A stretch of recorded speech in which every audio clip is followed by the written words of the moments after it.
کہ اعلیٰ حضرت جن سے ملنے کے لیے آئے ہیں وہ کوئی معمولی بزرگ نہیں ہوں گے، بہت پائے کے ولی ہوں گے، تبھی اعلیٰ حضرت آئے ہیں، چلوں میں بھی تنہائی میں اپنے لیے دعا کرا لوں، کچھ نصیحت حاصل کر لوں۔ اعلیٰ حضرت کے پیچھے پیچھے چل رہے تھے اور بھاگ کر حجرے میں آ گئے اور مجذوب صاحب سے فرماتے ہیں کہ حضور کچھ مجھے بھی نصیحت فرما دیں۔ مجذوب صاحب نے کہا تم مجھ سے نصیحت لینے آئے ہو؟ کہا ہاں آپ ہی سے نصیحت لینے آیا ہو۔ تو مجذوب صاحب نے کہا اگر تم مجھ سے نصیحت لینا چاہتے ہو تو میری پہلی اور آخری نصیحت یہ ہے کہ ابھی جن کے پیچھے پیچھے چل رہے تھے انہی کے قدم پہ قدم چلتے رہو، جنت تک پہنچ جاؤ گے۔ ان کا راستہ جنت میں لے جانے والا راستہ ہے۔ مسلک اعلیٰ حضرت کوئی نیا مسلک نہیں، جنت میں لے جانے والے راستے کا نام مسلک اعلیٰ حضرت۔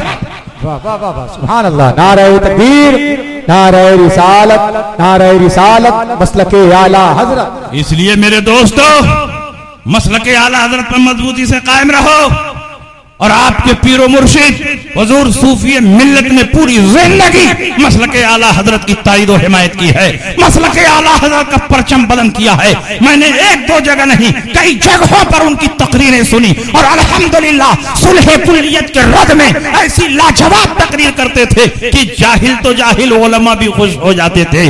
اس لیے اگر صوفی صاحب کے سچے مرید ہو تو صوفی صاحب کے راستے پر چلو، اور صوفی صاحب کا راستہ وہی ہے جو اعلیٰ حضرت کا راستہ ہے، جو غوث کا راجہ غوث کا راستہ ہے، جو خواجہ کا راستہ ہے، جو نظام الدین اولیاء کا راستہ ہے، جو محبوبان بارگاہ الہی کا راستہ ہے۔ صوفی ملت کا راستہ کوئی نیا راستہ نہیں، جو بزرگوں کا راستہ ہے وہی صوفی ملت کا راستہ ہے۔ اس لیے صلح کلیوں سے بچتے رہو، صلح کلیت والی پالیسی سے بچتے رہو۔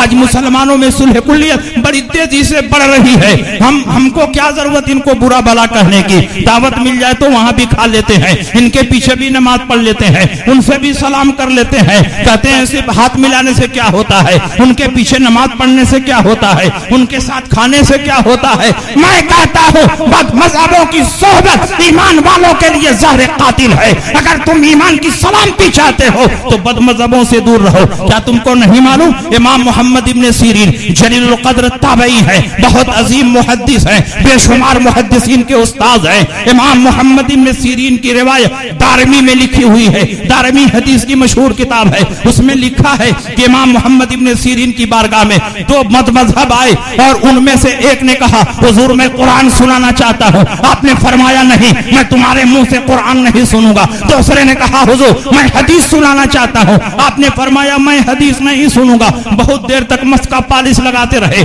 آپ کو جلال آیا اور آپ نے فرمایا لا تقومن عنی او لا اقومن، یا تو تم لوگ یہاں سے اٹھ کر چلے جاؤ یا میں ہی اٹھ کر چلا جاتا ہوں۔ جب آپ کا جلال دیکھا تو اٹھ کر چلے گئے۔ مریدین نے کہا حضور قرآن سنا رہے تھے، سننے میں کیا حرج تھا، حدیث سنا رہے تھے، سننے میں کیا حرج تھا۔ امام محمد ابن سیرین نے کہا یہ دونوں بد مذہب اور گمراہ تھے، اگر میں ان کے منہ سے قرآن سنتا، حدیث رسول سنتا اور یہ اس کا غلط مطلب بتاتے اور وہی مطلب میرے دل میں بیٹھ جاتا تو میرا ایمان بھی برباد ہو جاتا، میرا عقیدہ بھی برباد ہو جاتا۔ اپنے عقیدے کی حفاظت کے لیے لازم اور ضروری ہے کہ بد مذہبوں کے منہ سے نہ قرآن سنا جائے نہ حدیث رسول سنی جائے۔ آپ کا ایمان امام محمد ابن سیرین کی طرح مضبوط اور ٹھوس نہیں ہے، آپ کا ایمان موم کی طرح نرم و نازک ہے، جو آتا ہے اپنا ٹھپا مار کر چلا جاتا ہے۔ لیکن آپ خوش فہمی میں مبتلا ہیں کہ ان کے ساتھ بیٹھنے سے کیا ہوتا ہے، ان کے ساتھ کھانے سے کیا ہوتا ہے، ان کے پیچھے نماز پڑھنے سے کیا ہوتا ہے۔ امام محمد ابن سیرین کا ایمان پہاڑ کی مضبوط چٹان کی طرح ٹھوس تھا، پھر بھی اپنے دین و ایمان کی حفاظت کے لیے کتنا اہتمام کر رہے ہیں۔ اس کی وجہ یہی ہے کہ بد مذہبوں کی صحبت ایمان والوں کے لیے زہر قاتل ہے۔ اسی لیے رسول پاک نے فرمایا سیکون فی آخری زمان دجالون کذابون یاتونکم بما لم تسمعوا انتم ولا آباؤکم فایاکم وایاہم لا یضلونکم ولا یفتنونکم۔ اخیر زمانے میں کچھ جھوٹے اور مکار پیدا ہوں گے جو ایسی ایسی باتیں کریں گے جن کو نہ تم نے سنا نہ تمہارے آباؤ اجداد استاد نے سنا ان سے دور رہنا, ان سے الگ رہنا, کہیں ایسا نہ ہو کہ یہ تم کو گمراہ کر دیں اور تم کو فتنے میں مبتلا کر دیں. نبی نے یہ بھی بتایا کہ یہ نمازیں بہت پڑھیں گے, روزہ بہت رکھیں گے, قرآن کی تلاوت بہت کریں گے, اچھے اچھے کام بہت کریں گے, اتنی نمازیں پڑھیں گے کہ تم اپنی نمازوں کو ان کی نمازوں کے آگے حقیر سمجھو گے. تو حقرون صلاتکم عند صلاتہم وصیامکم عند صیامہم واعمالکم عند اعمالہم یتلون القرآن ولا یجاوز تراقیہم. یہ قرآن کی تلاوت اتنی کریں گے لیکن تلاوت ان کے حلق کے نیچے نہیں اترے گی. ویقولون من قول خیر البریہ, بات بات پر رسول پاک کی حدیثیں پیش کریں گے. تو کیا نماز پڑھنے کی وجہ سے مسلمان ہوں گے, روزہ رکھنے کی وجہ سے مسلمان ہوں گے, قرآن کی تلاوت کرنے کی وجہ سے مسلمان ہوں گے, مسجد مدرسہ بنانے کی وجہ سے مسلمان ہوں گے؟ نہیں. یمرقون من الدین کما یمرق السهم من الرمیہ. یہ دین سے ایسے ہی باہر ہوں گے جیسے تیر کمان سے باہر ہو جاتا ہے. نبی نے بہت واضح پہچان بتا دی, سیماہم التحلیل ومشمر العذر. ان کی پہچان یہ ہوگی کہ یہ سر خوب چھلوائیں گے اور پاجامہ بہت اونچا پہنیں گے. یہ علامتیں کیوں بیان کی جا رہی ہیں, یہ نشانیاں کیوں بیان کی جا رہی ہیں؟ تاکہ آپ ان سے دور رہو, ان سے الگ رہو. یہی میسج اور پیغام پوری زندگی اعلیٰ حضرت امام احمد رضا دیتے رہے. دشمن احمد پہ شدت کیجئے, ملحدوں کی کیا مروت کیجئے, غائب میں جل جائیں بے دینوں کے دین, یا رسول اللہ کی کثرت کیجئے چرچا انہی کا صبح شام, جانے کافر پر قیامت کیجئے, مثل فاری زلزلے ہو نجد میں ذکر آیات ولادت کیجئے, اور شرک ٹھہرے جس میں تعظیم حبیب, اس برے مذہب پہ لعنت کیجئے. اس لیے میرے دوستو باتیں بہت ہیں کہنے کے لیے. اعلیٰ حضرت پہ بولوں تو صبح تک بولتا رہوں گا, نہ میٹر ختم ہوگا نہ مواد ختم ہوگا. لیکن ہم کو بھی مدرسہ پڑھانا ہے, لمبے سفر پہ جانا ہے. بڑے بڑوں نے اعلیٰ حضرت کی شان میں لب کشائی کرنے کی کوشش کی, لیکن ان کی زندگی کے بے شمار گوشوں میں سے ایک گوشے پر بھی وہ روشنی نہیں ڈال سکے. تو میرے جیسا کم علم, میرے جیسا بے بذات, میرے جیسا بے مطالعہ اعلیٰ حضرت امام احمد رضا کی زندگی پر کیا بول سکتا ہے؟ بڑوں کی زندگی پر بولنے کے لیے خود مطالعے کی ضرورت ہے, علم کی ضرورت ہے. علامہ عبدالعلیم صدیقی نے اعلیٰ حضرت امام احمد رضا کے بارے میں یہی کہہ کر خاموشی اختیار کر لی, تمہاری شان میں جو کچھ کہوں اس سے سوا تم ہو, قسیم جان عرفا اے شہ احمد رضا تم ہو. یہاں آ کر ملی نہریں شریعت اور طریقت کی, ہے سینہ مجمع البحریں, ایسے رہنما تم ہو, تم ہی پھیلا رہے ہو علم حق اکناف عالم میں. امام اہل سنت نائب غوث الورا تم ہو. انہی باتوں کے ساتھ میں رخصت ہو رہا ہوں. وآخر دعوانا ان الحمدللہ رب العالمین. السلام علیکم.